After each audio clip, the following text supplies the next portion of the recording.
Hello everybody, my name is Phoebe Damiasolo. Today we are going to be talking about catering, food. I remember one of the articles that I wrote, important things for your wedding. Food is like so critical. Can't imagine a wedding without food.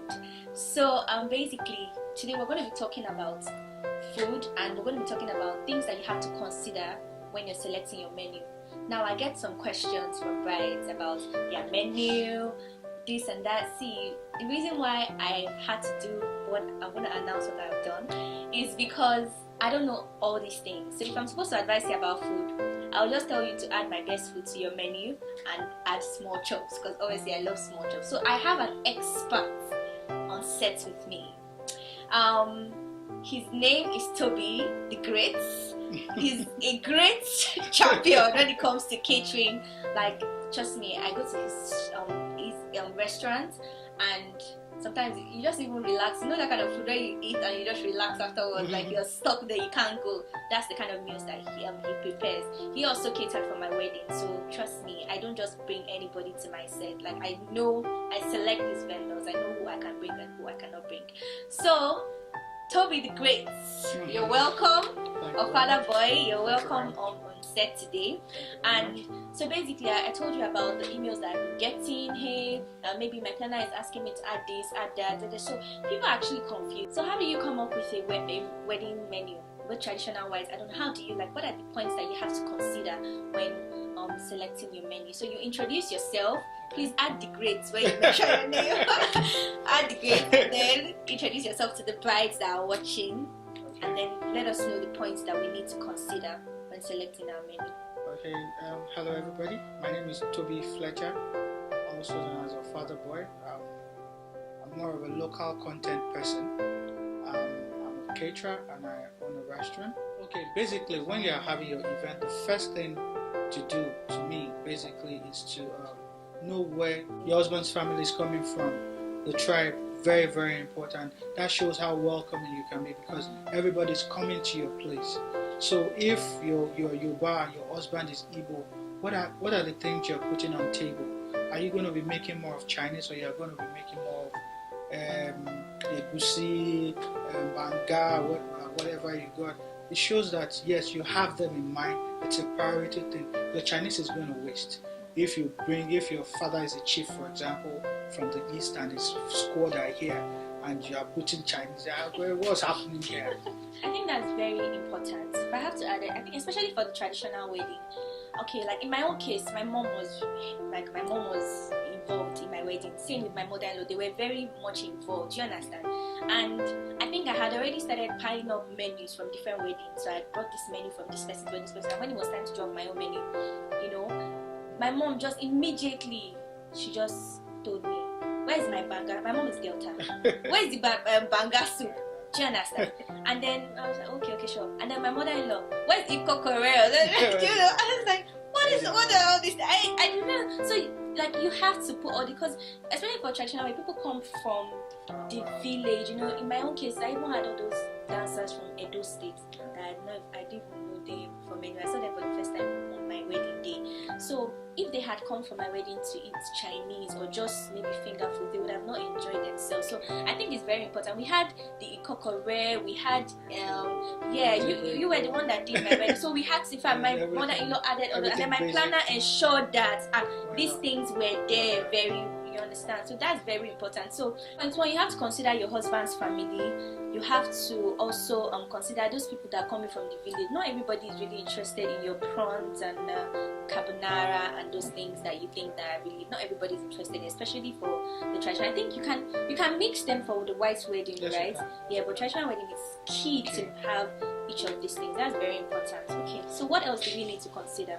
Okay, another thing you need to consider is bringing the two family on board to reach an agreement of what we want to do, how we're going to put the meals, and bringing the caterers into that meeting, prospective caterers into that first meeting, so that there'll be a know you know me kind of meeting. There'll be a know you know me kind of meeting, and they can deliberate on what to be done and what not to be done, what you can do between in the morning, what we can do in the afternoon, what we can do at night.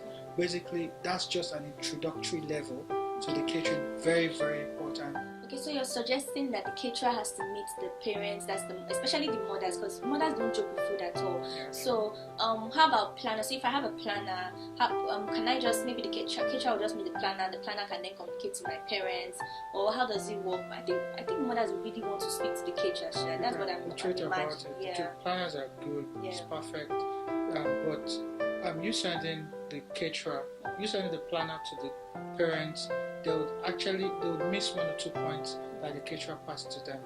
Do you understand? You know, even you just sending from here outside, you know you've forgotten something. You might remember later, but that time is gone. There's nothing like meeting the caterers one-on-one and deliberating, knowing what to be done, what not to be done, how the portioning is going to be. All these basic things that people don't really put details into. Let them know and talk it out, and that's it basically. Okay, and you spoke about timing as well. So I think I heard something for the first time in my life. I've never heard portioning. Do people actually discuss portioning at weddings? Yes, it's what you're paying for. You should have an idea of what is going to be entailed in a plate of meal at different times, because the further the event, then how things can be. No, 2 spoons is too big. Make it 1 spoon. Make it a lot of advices and stuff. Some people it's left to the caterer's discretion. When you are catering for 400 guests and now you are seeing a party of 700 guests, do you understand? Yeah. It's based on the caterer's discretion to either know how to make this thing work. You understand? We are there already. You can't start saying that why see the crowd. Make it happen. Yeah. Make it happen. Play around meals. When you have Chinese and you can augment. You can augment and make it happen and still make it look decent. Proper. That's it basically. I think in my own case, I probably just trusted my planner to just take out. care of the portions. The planner handles it there and then. Yeah. Picks up there and then. I'm just saying in the case that it doesn't happen like that all the time, but sometimes it happens like that. Most especially for parties that are outside Lagos. Do you understand? Parties outside Lagos, for example, I don't want to drive alone, so I want to go with a friend that would make the journey interesting. Enjoyable, yeah. Do you understand? So for people having their events outside Lagos, you need to do times 3 of what you're planning for, because some people might want to even sleep over. So the last set of food should come for those planning to stay in a hotel, so that they don't have to start buying food from outside, because they don't know where they are. They don't know the kind of food they are going to eat. Do you understand? So that is another basic thing for people outside. Okay, so you spoke about timing. What is timing when it comes to food? Like, what are we supposed to consider when it comes to timing? Okay, basically, one of the things I tell people is that a party dictates what to do most times. It's good to plan. Okay. It's good to prepare. Most times, some people want small chops to go first. Yeah. Some people want figure foods to go out. Some people want food. But in the time that there's a lengthy service or something, everybody's getting there tired, traffic coming down from church and all that. So you might decide to turn to church and to turn to food first and all that. Okay. So it's always good to designate roles to the caterers. If for the people that have multiple caterers, like 3, not too much, but 2, 3 is fine. Okay. At different parts of the hall to cover simultaneously. So you should let people know that you start from a particular time to a particular time. You stop, then you could pick up later. Do you understand? So there's a bit of what you have, what everybody has at different times. Okay. Then very important for those having after parties, which is a trend, there should be a separate food for that. Separate food for that, because then a lot of things are going to be going in dancing and all that. People will want to still eat all the way. In fact, there are even people that just join the wedding and the after party, so they have to eat at that youth, time. More of the groom's friends, because that's how they might go to work. That's how they go. So you would advise for brides to have more than one caterer? Yes, I would. But is that not more money? I think I had more than one caterer. I think so. I don't know. It's not. It's not more money. The truth be told, you can't. Everybody is good, but there are some weaknesses with everybody. You can't be good at everything. Do you understand? So if you have a list of caterers you want to use, you can engage them with a couple Okay, so of you mean like for finger foods now, I can get someone for finger foods alone, Yes. I can get someone for the traditional meal, then I get someone for maybe Chinese or yeah. It might be like that, and a mix of other things. You just for the sake of expression. Some caterers, for example, can't express themselves because they're choked. Do you understand? They are choked with different menus. Some want to do a little bit of paparazzi with one or two things, but because they have other things to do, they don't have that time to focus on what they want to, the kind of play they want to do with that meal. So it's always good sometimes to just play around people, and which a lot of event planners do now. They don't choke you. They make you know that there's something everybody has to do. That's it, basically. That is a basic. Okay, so timing is very important. Yes. So you have to, decide when you're going to serve your small chops, and then also the number of caterers. Yes. So it's advisable to have more than one caterer. So you also spoke about the after party. I think that's also very important. I remember my planner having on that, because me, I don't want to spend money at all for this my wedding. But she kept on saying, see, the after party, you need some, even if it's just finger foods, even if it's just burgers, small chops and drinks. Yeah, so you need to delegate special food for the after party. I think that's also a very important point that we have to take on. So what else should we consider? Okay, one of the things you need to consider again is food for the overflow. When I say overflow, I mean drivers, entourage, and all those. If you don't plan for them, they'll eat into your budget, into your main meal. So you need to always plan for them, with them. Make special preparations for them. It's very, very important. In fact, that's one point that I'm also going to take on, because it happened to me. See, okay, so I think we also try to be we're not very flexible. I think with brides, some of us are not very flexible. So it's 200 guests and you're planning 200 guests. I remember my planner saying, Phoebe, these people are going to come with drivers. These people, some of them will come with their maids, some of them will come with children, maybe a family of 6 children. And so these extras, they have to eat as well. On my wedding day, so we had planned for Edo dancers, Delta dancers, Oshun dancers, Ondo dancers, so many dancers, masquerades, and these people ate out of so these are people that are coming from Delta and Edo State and Oshun State and Ondo State and Ogun State. They don't know anywhere in Lagos. And look at where we also had my wedding, around Civic Center. There's no place. Do you understand? Except maybe they go to and these guys, they don't even have an idea. We just suffered, and they had to eat, because if you see the acrobatics and all those things, obviously they needed to replenish, right? And it's where they'll just sit and they'll eat. So I actually wish that I catered specially for them.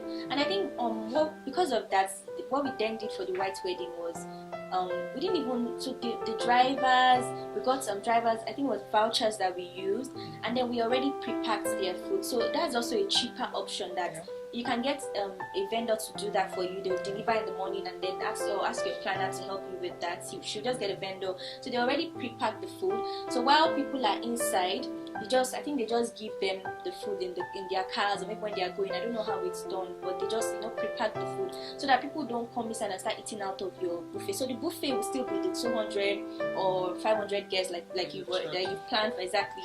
But those other people so it's like nobody is coming to disturb you. It's very, very important. That's a very good one. Okay, so next point. One of the things again is a menu card or a menu list. Very important. So that guests don't start asking things that are off the list. Start asking for baracus or whatever. So limit them. Let's know what's happening. So that there will be one of the service boys wouldn't be spending too much time on a particular person, and that is also very important. Okay, but even are you sure guests will still not ask? I feel like even when you have a menu card, some people will still insist, like, I don't eat anything here. Does that happen normally? And how do you handle such? It does. Because that's for planners, not for the truth about menu card is that it's already on the table. They would have gone through it. It's just like you preparing for an exam. Okay. They'd have gone through it. So when you're there, they just try to zoom in on the meal. Okay, this rice, what does it come with, and all that. So nobody will start asking you what's not on the menu. And that's it basically. So you won't have printing menu cards. Is it not also very expensive? No, it's not expensive. It should be one of the things you should talk to your caterers about. Okay, so some caterers have it in their package as well. Yeah, sure. The menu card. They'll print the menu card. They could even design it with your own special event. Okay. And all that. Yeah. Okay, that's a good one. Okay. So what else do we consider? Consider again. Okay. I think the couple should always find time to eat before anything starts. That's a very important point. They That's a very important point. Yeah. They will get into everything and forget to totally eat, which consumes them later. So just find a little time to munch on something before anything gets engaged in. You're good to go. You have strength to dance. I hear that brides are not supposed to eat on stage.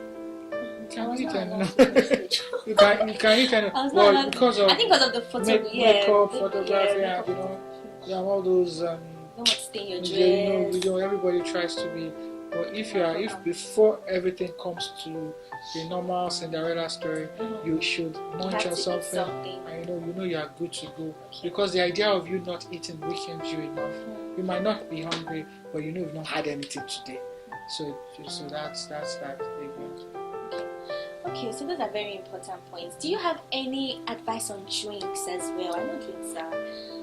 So this is the palm wine guru in Nigeria. Anything palm wine and all those kunu and those things, he does it well. So do you have any advice on, apart from those ones as well, what advice do you have for some drinks? I think drinks are I've heard that is the life of the party. Sure. You should never, water. I remember my planner telling me, if you're having 400 guests, you should have 800 bottles of water or 1,000 bottles of water. So, just talk to us about drinks as well. I'll invite one of the drink specialists. Okay.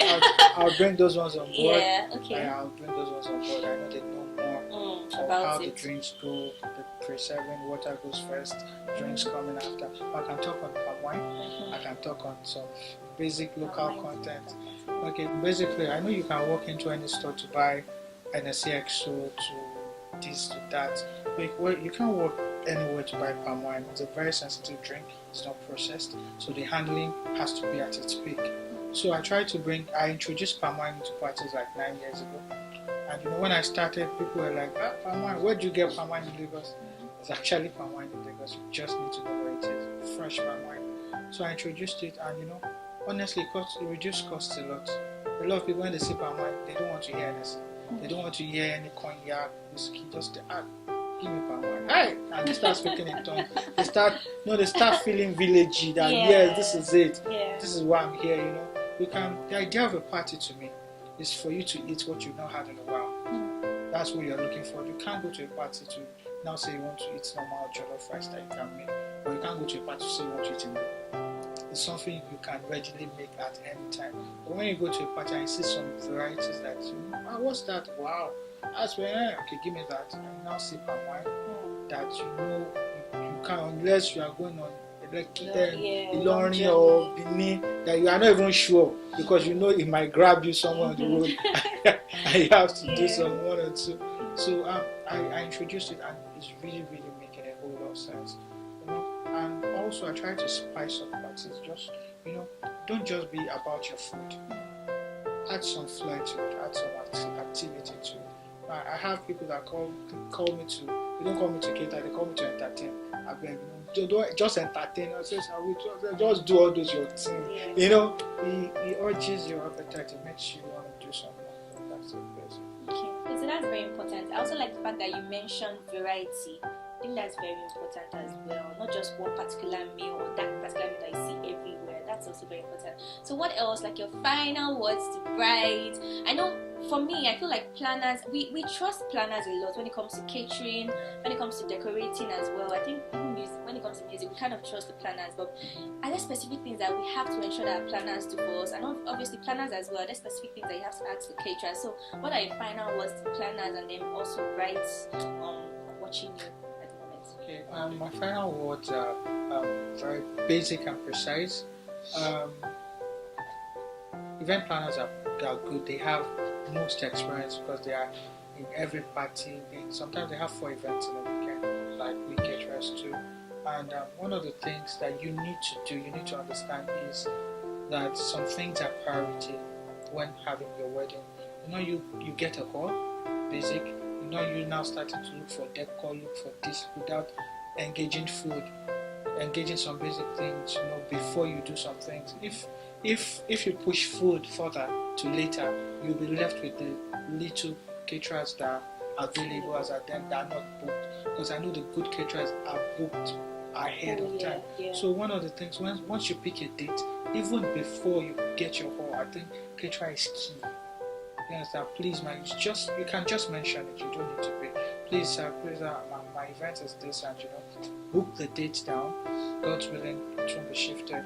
Then just schedule, have your time. Then also you should visit your prospective caterers. You should visit an event they're having to see how it's done, to see what they do, what you don't like, what you think should be added. Okay, I think your boys should wear the polo, or I think your boys should wear the shirt. Your event should be about you. It should be about what you look, what you're imagining. You should be able to express yourself with your body. That's just it. That's very fantastic. So those are very, very important points. Thank you so much for those points. Even like me, I'm married, but I wish like we had this chat. I know we had many chats, but I wish I saw this kind of video before. I would have asked you for portions, all those things. I would have insisted on them. These are lessons that are really, really good for brides. So like I said, Toby did my kitchen for my wedding. Guys, just hop in here and use him for your wedding. Like I'm not even joking. It's one of the most pleasant vendors that I worked with. When it comes to the Ofada, it's as if I'm not like people. I had to even send like his address for people to go to his restaurant before they went back to their villages. This is people that came from their villages. They had to stop by. It was really, really good. And it's not only about how like good the food is. It's also how the service. He does a lot of paparazzi. He'll be serving Ofada. The Ofada will jump. So those kind of things are also very, very interesting. So all these little things here and there, he does that. So thank you so much for everything. And then if you have more comments, please feel free. Comment, my DM, my email address, everything will be here. So just comment, ask your questions, and then we'll definitely respond to you. Like I said, food is very, very, very, very important. Food, music, drinks. I think almost every other thing. But food is very, very. Most people like the food is almost. I can't imagine a wedding without food. It would be really, really bad. So food is very, very.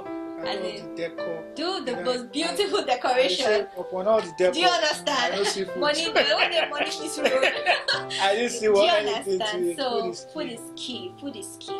So these, if you have more questions about food, please ask. And it's not just Yoruba food that he does. Please mention the other Igbo. I have my Bokweno special for the Please. Igbos. I have my Yoruba part. Edo, you made Edo and Delta food for my wedding. I try to zoom in on the tribe. I try to understand the party before I get there and do my own little thing and make it welcoming for our guests. That's what